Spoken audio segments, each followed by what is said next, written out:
Hi guys, Crescent Moon. Doing things a little bit different today, or tonight. I'm having my son film me with his GoPro 3, so we'll see how this works. But I mentioned earlier in my painting video that I had 2 sick men at home, and after I made that video, I was like, I could totally do a video on the treatments that I'm using. So that's what I wanted to do. And I almost threw these out, but when I remembered, I decided that this was what I needed to do. So, what I've got over here, can you see? Okay. What I did was Lady Gravedancer put a tincture video out for her cold and flu remedy, and I took that and made my own, which I thought was pretty cool, and it works really, really, really, really well. So, thank you, Lady Gravedancer. In hers, what I wrote down, and I'm hoping I wrote it down right as I was watching the video, but this is the syrup, which I put in mine. I want to say that she had cinnamon and some other stuff in hers. Well, I didn't have cinnamon at the time. Mine is basically echinacea, hold on, moving stuff, and feverfew. What I've done is I got these books at Goodwill. Well, I got the original from my mother, and it's been very, very, very useful. But I found this is like a companion book to that one. It's Healing Herbs.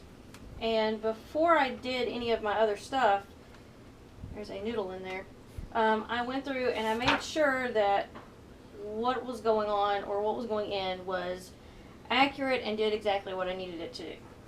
So this is basically honey, lemon juice, echinacea, and feverfew boiled in a sachet. Picture here, which this is really dirty because I just made it the other day. I boil these in a pot of water until the tea color comes out and it gets really dark and it boils down a little bit and gets a little bit thicker. And then from there, as it's still really freaking hot, I add in the honey and the lemon juice. And we're not very sweetie type people, and we tend to put this in an actual tea. So I don't use as much honey. I think she recommended like a cup of honey, and I think I use like 3/4-ish of a cup. Because the first batch I made last year was overly sweet for us, even with put in other things. But now I made a batch for a friend of mine and her family, and they loved it. So it depends on who's wanting it to how I make it. But for us, I use 3/4 of a cup. And I originally used the honey orange blossom. This is unflavored honey, or well, it says wildflower, but you can't really taste the floweriness in it. But that's what I used this past time. And my son and his girlfriend and my husband have been drinking the mess out of this. And it's watery, but it's thicker than like a normal tea. Speaking of teas, moving right along. This is what's left of the actual tea that I made. And what I did was I used calendula a lot. That's what most of this is. I followed that up with peppermint leaf. I threw a little bit more feverfew in there just to be on the safe side, because fever is, to me, one of the worst parts of being sick other than the sore throat and the body aches. But the properties in the calendula are very interesting, and I will go over those with you right now as soon as I find my freaking page that I had marked. Okay, now I did some Google research as well as the book research, and this book tells you a lot about what it was used for originally, what it is used for today, and the properties that they've come across in scientific studies. Well, according to this, the calendula, which is related to burdock, which is on this other page, which I haven't studied, so I'm not going to tell you about that because I don't know. But, and I'm going to read you what this says. I probably won't read all of them, but this one I found extremely interesting. Calendula is related to burdock and chamomile, herbs that are also used by herbalists for their skin-soothing properties. Among calendula's chemical ingredients are factors that reduce inflammation and combat infection and bacterial, fungal, and viral sources. In addition, factors in calendula actually help the skin knit itself back together after a wound. In Germany, calendula is specifically recommended for treatment of hard-to-heal wounds, such as leg ulcers, mouth, and throat irritations. Now, this next little section is decently interesting. And it says, Russian research indicates that tinctures of calendula may have properties as a treatment for herpes simplex outbreaks and certain flu viruses. I'm treating for flu, just so you know. Disclaimer. It may even have promise as a cancer fighter. I thought that was pretty cool. I might just drink stuff just for that. Specifically skin cancer, research suggests that the plant stimulates the immune system and shows anti-cancer properties. And oddly enough, now I know you could use it in teas and tinctures and such like that, but this also says it could be used in creams, ointments, infusions, and also tinctures. So I found that really interesting, and this book has come to like a huge help for me.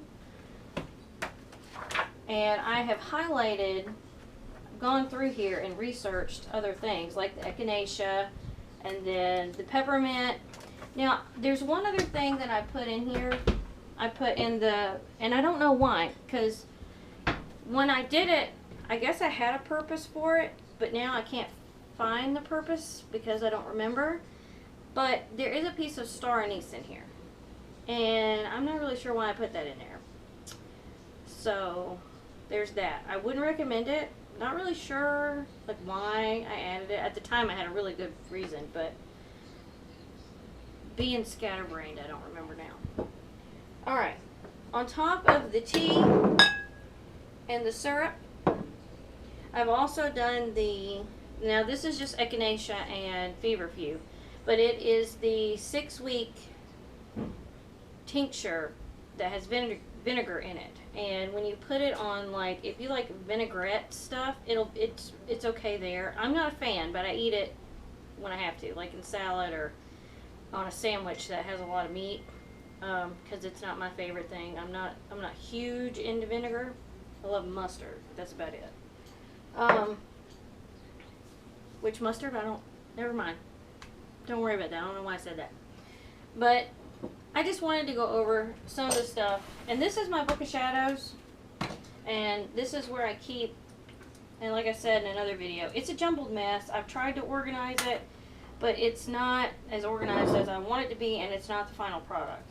Like, this is just notes.